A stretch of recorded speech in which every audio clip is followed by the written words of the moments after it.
Hello and welcome to Inside Music. As always, I'm your host, James Shotwell, and it is great to be with you again. My guest this episode is my pal from the band Zero Theorem, an up-and-coming rock group that is quickly gaining a lot of momentum thanks in part to their recent single, Swarm. Now, I think that it's a really important time for rock and roll. You know, after decades of people saying that the genre is dying off or that there's no original ideas that left, a band like Zero Theorem comes around who not only has a vision and a unique sound, but the ability to make that idea come to life. Their videos are epics. They're taking us on a sonic journey and a visual one. And in this episode, we're going to talk about how that all came together. But before we get there, I need to tell you a few quick things. First and foremost, this episode of Inside Music, like all episodes of the show, is brought to you by Holix, the music industry's leading promotional distribution platform. Now, what that means is that record labels, independent artists, and publicists around the world use Holix to share their new and unreleased music with people everywhere. You can do the same by signing up for Holix today. Just visit holix.com. That's HAULIX.com. When you get there, click on the free trial, choose a plan that works for you, and you will have your chance to use the same promotional tools trusted by bands like Tool, Slipknot, Killswitch Engage, and thousands more. I also want to plug our new podcast. It's called High Notes, and the entire first season is streaming now on every major platform. Again, that's called High Notes, and you can find it everywhere. But right now, the only thing you really have to do is sit back and relax and enjoy this conversation with the one and only up-and-coming band, Zero Theorem.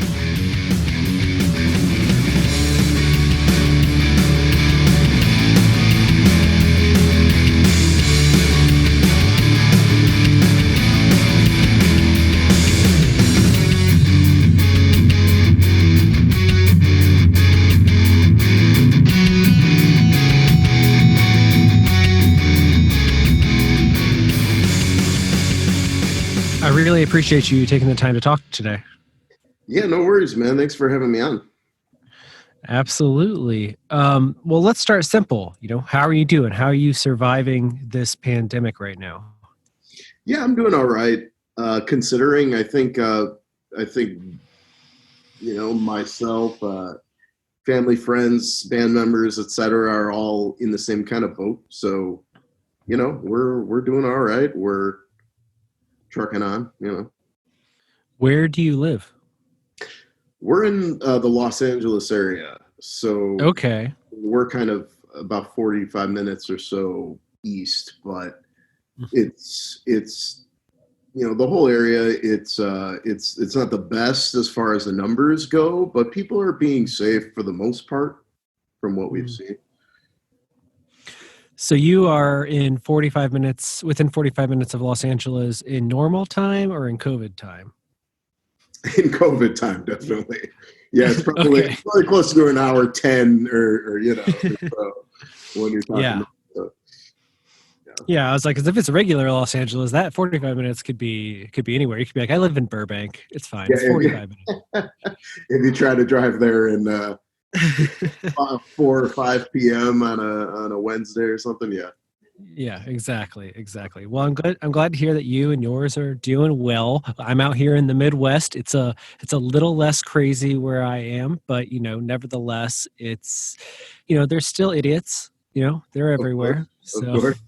We're trying to do our best. Where are you guys located exactly?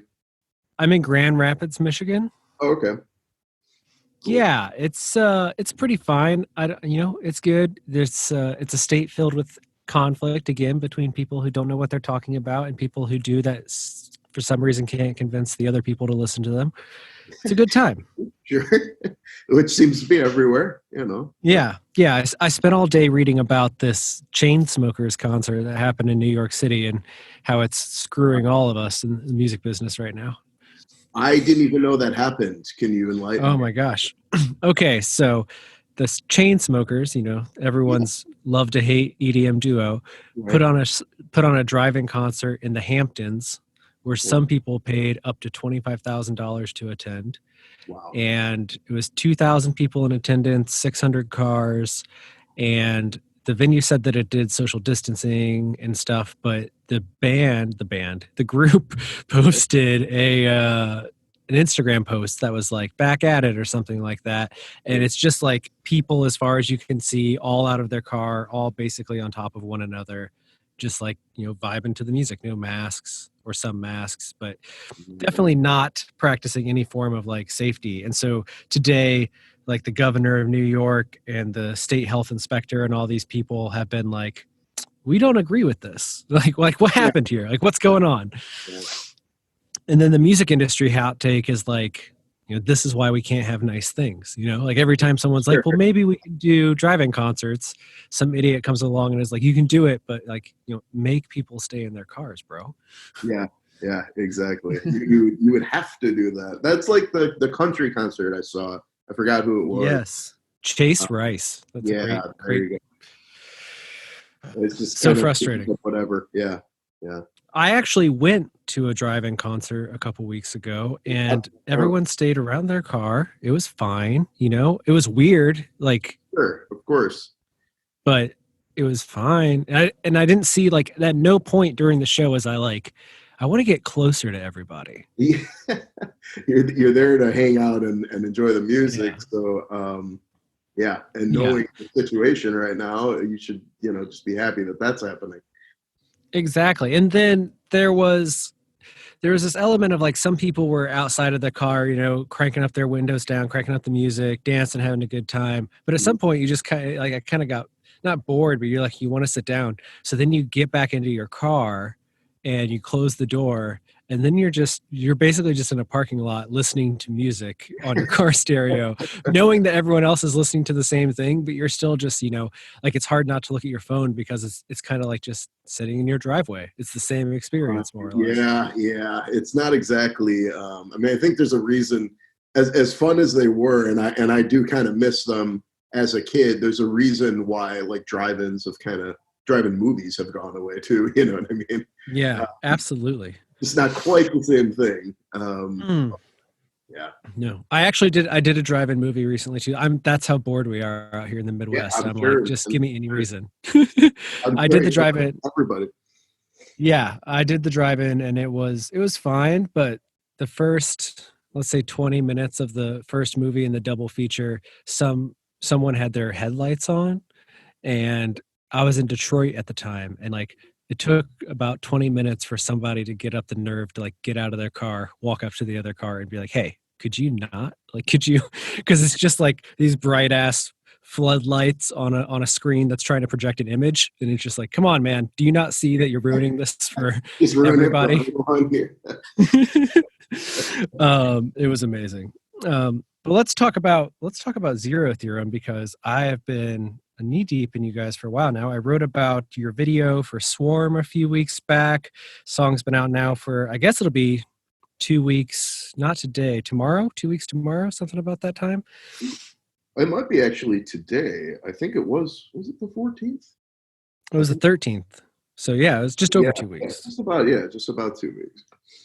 And I see that it's getting some traction. I always love when I look at a music video on YouTube and it has very few dislikes. I think you guys have like 2 compared to like well over 100 likes. So people seem to be vibing with it. They're digging it. It's a good thing. It's always a good thing. Tell me about, let's start right there with Swarm. Anyone that's listening, you can go to YouTube, check out Swarm. It's an animated music video. That's what we're going to talk about right now. Tell me about the decision to go the animated route, because I know a lot of bands are doing that right now because of COVID, but this video looks so flashy and high well made that I imagine that it wasn't like a last minute, let's do an animated video decision. So how did you come to this conclusion?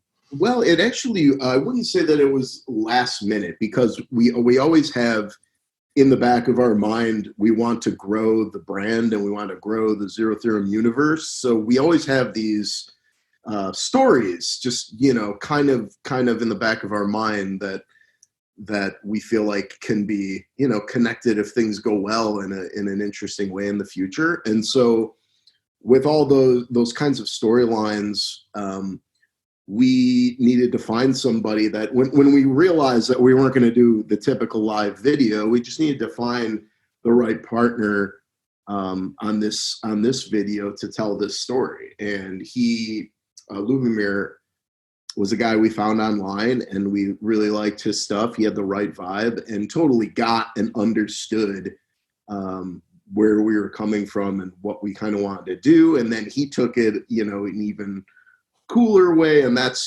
that's how good things happen. You know what I mean? So yeah, we were ready to go. We're always kind of ready to go with ideas about animated videos, so it's never really a last minute thing. And now I feel like it's something we're going to continue to do, COVID or not, just because we enjoy the process. I mean, I approve, dude. I think it's a really cool video, and I'm probably, you've heard this before, but the first thing it made me think of was the old Tool music videos. Yeah, yeah, those are definitely a one of a kind thing that are have that odd vibe to it, but very cool and tell a story, and I think that's something that we were doing in this one as well. Well, that's good to hear, man. And for people that are, maybe not smart enough to put together what the video is about on their own, can you just walk us through the story? Actually, just tell us about Swarm as a whole, because I think that it has a really good message. And you had really good quotes about it when we did the premiere with Substream a few weeks back. So I wanted to just, let's hear it from you, from the horse's mouth, if you will. Tell us the story of Swarm. Right. Yeah. It's about highlighting the struggle between authenticity and kind of a blissful, or the ignorance, if you will, of just kind of putting your head in the sand. And it's mocking those that are, the overly self-indulgent, that don't even kind of realize or think about implications of things around them. And it just seemed to, this was written way before any of this stuff, and especially the initial draft, way before 2020 happened, but it really seemed to hit during this year, because it, just look around you, right? Mm-hmm. So yes, just look around us. Yeah. It's the way that, a lot of people can live carefree lives that way, and they're able to do that. And hey, I'm not sure how, but I feel like there's a growing, at least in my view, there's a growing number of us that can't live that way, and at least want to accept the craziness that's happening and try to figure out a way forward. Well, I'm glad that someone's out there saying things that need to be said. I find that a lot of artists, I don't know if it's a sixth sense or what, but it seems like there's a good amount of music, especially in the rock world right now, that's coming out that was written before all this, but feels oddly fitting. Right. I think that's, I don't know if it's whether it's in the rock or alternative or metal world or what it is, but there's definitely that thought in the back of everyone's minds, where there's a lot of post-apocalyptic themes that just seem to weigh on lyricists' mind, I suppose, more than, say, pop music or country music. Exactly. You make a really great point there. I don't think I've ever heard a country song that sounds like it's the end of the world as I know it. It's just, they don't typically go that deep. I don't think so. Not that I could pick out.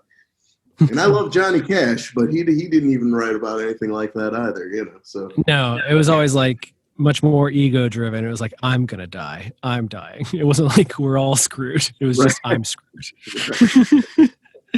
Well, where do you think that comes from for you? Like, what is this thing that drives the existential aspects of your songwriting? I definitely think I've always been interested in the band. Also has been interested in just different philosophical discussions and tendencies with let's see, there are plenty of, but I know, like, Schopenhauer was one of our initial kind of thoughts, where we went that way and started to really dive into his teachings, but it's always at the same time trying to not get, because you can get really bogged down and dig yourself a hole that you can't come out of. So you really have to kind of find the balance and not be so cynical and trying to figure out ways out of it, or trying to give yourself some hope, or you know, suffering is inherent to life itself. So you have to try to find ways to make it better, right, for all of us. And included, I always include comedy in that, funny enough, because if you don't have a sense of humor, you're really in trouble. So I think, it's just kind of finding that balance.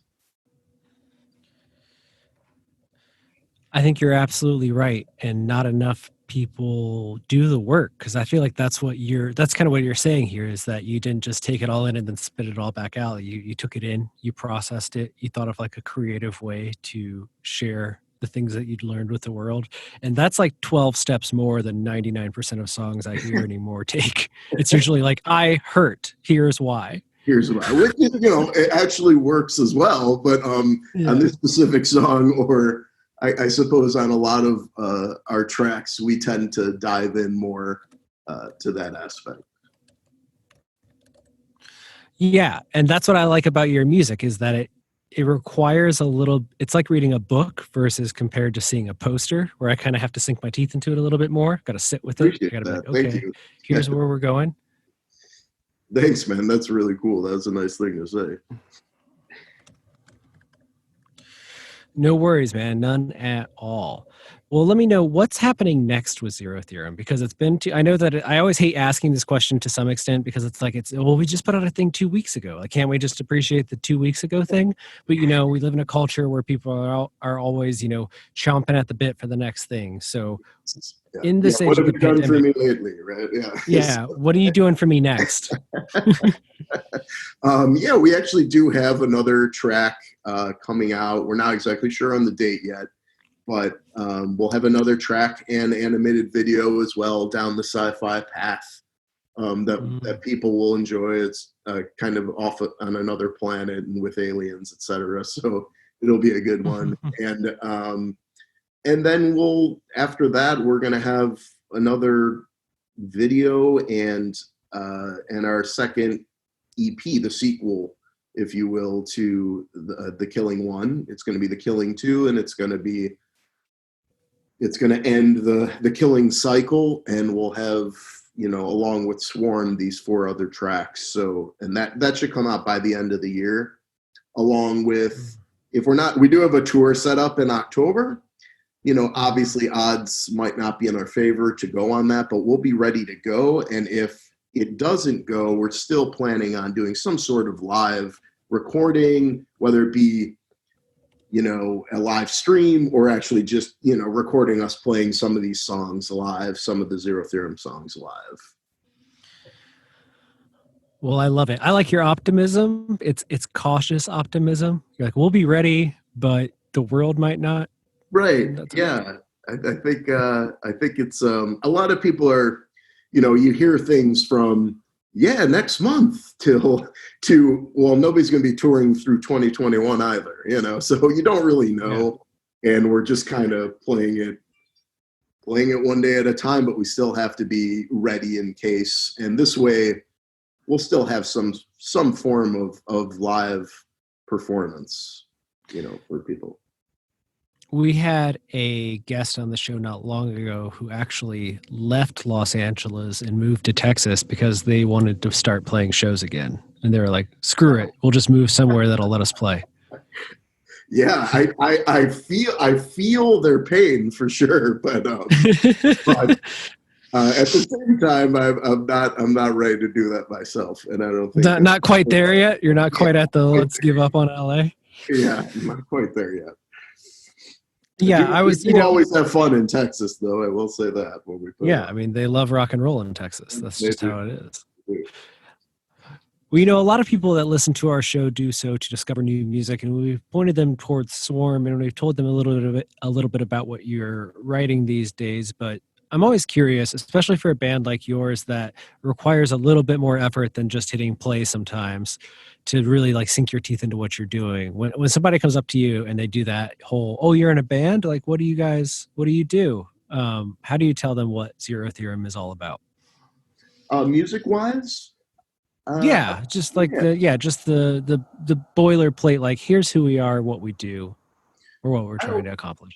Right. I always say we're an alternative metal band because there you can kind of grab from alternative music, rock music, and metal music, electronic music, and it's all good, So that way, people kind of understand the range that we're working in, and I usually will give them, basic bands to compare to, or listen to, like on the electronic side or on the industrial side, Nine Inch Nails. If they don't know anything about the genre itself, I like to tell them that it's that music and it's combined with a science fiction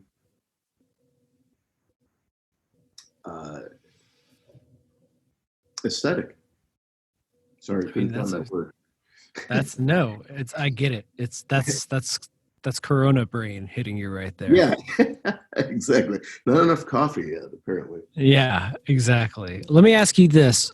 What has your creativity been like during this time? Like in the last 4 months, have you been going in waves of like, I'm going to make some stuff, or has it been like pulling teeth? Like what is your mental creative space like these days? No, it's been the opposite. We've been writing and actually jumping in and out of the studio, which, quote unquote, in the studio is really just sending tracks back and forth digitally at this point. But we're working, and we, when you're in a band that's kind of has a post-apocalyptic vibe and the times are fitting that, there happens to be a lot of material. So we're actually working a lot and writing a lot for even the next couple years here for more new music.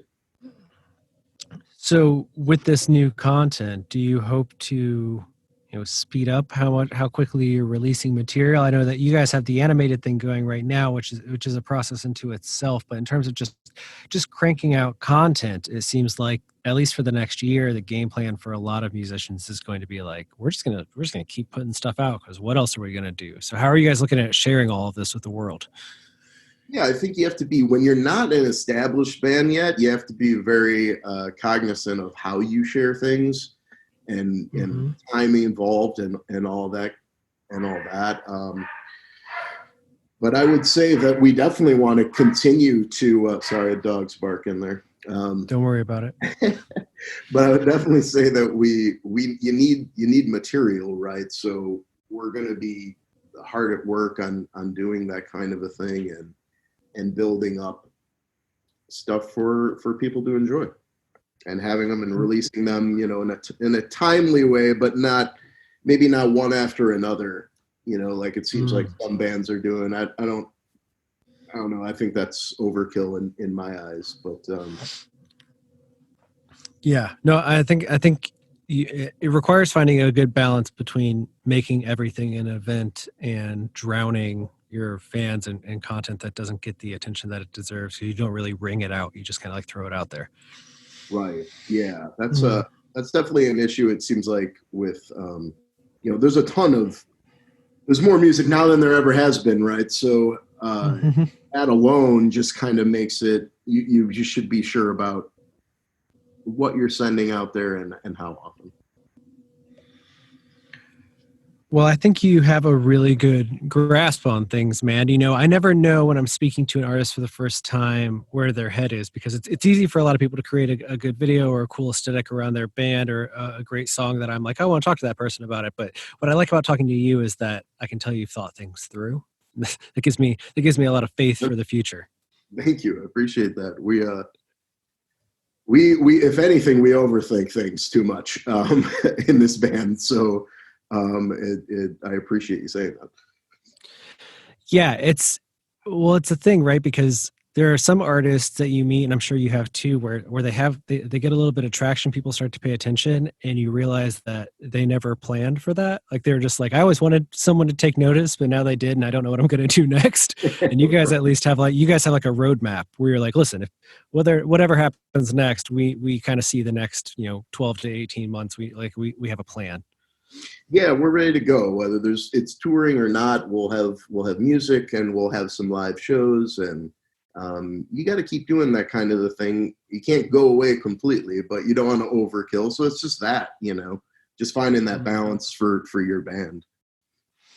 Well, I think that's great advice, man. And I think that we have filled our time together nicely. Again, the Zero Theorem single Swarm is out now. There's a video. There's also a lot of other great videos. You guys are in spaceships. You're doing all sorts of things in your music videos. Right. Yeah, definitely. There's a saga taking place on your YouTube channel. Thanks, man. Yeah, we want to build that universe out so that we can perhaps someday come together in a like comic book form or something else. So that would be it'd be very cool to be able to realize that. Well, that sounds amazing, and I will be right in line to pick it up when it happens. Thank you so much for taking the time to talk to me today. Absolutely. Thank you for having me. Absolutely.